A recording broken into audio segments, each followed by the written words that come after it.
How do you help clients dress for the woman that they're becoming and not the woman that they were?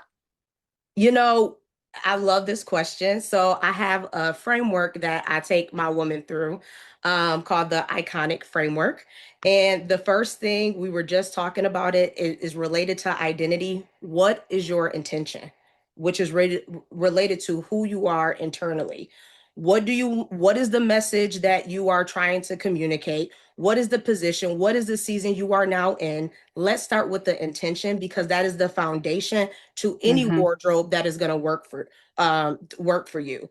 And then when you go into C, it is for curate. So now it's time to go into our closet and let's curate our wardrobe. I like to call it the wardrobe reclamation process because there are some pieces that are emotional that are hard to let go. I go through this myself. Yes. You might remember, oh, I wore this when I got my first job or when I first became an entrepreneur, or it was a nice gift. But let's curate the pieces. Let's keep what works in your closet and let's remove what doesn't work. And then when we go to O, it is for optimize. So when I think about optimize, some things that are often overlooked, the fit and the fabric. That is Mm. also part of making sure that you have a wardrobe aligned with who you're becoming.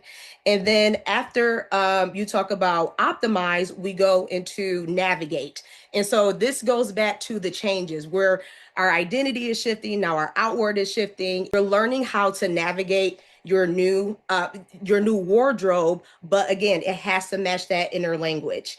And then after you have navigated it for a while, you start integrating it into your everyday life Mm. because now confidence is not a performance. You know what your new identity is. You have evolved and you're owning it. And so you're integrating it into your everyday life and how you show up. And last but not least is C, because as we started this conversation, we are consistently evolving. And so that means we need to continue to curate and update our wardrobe with the seasons that we change with. And so that is how I work with the women that come to me.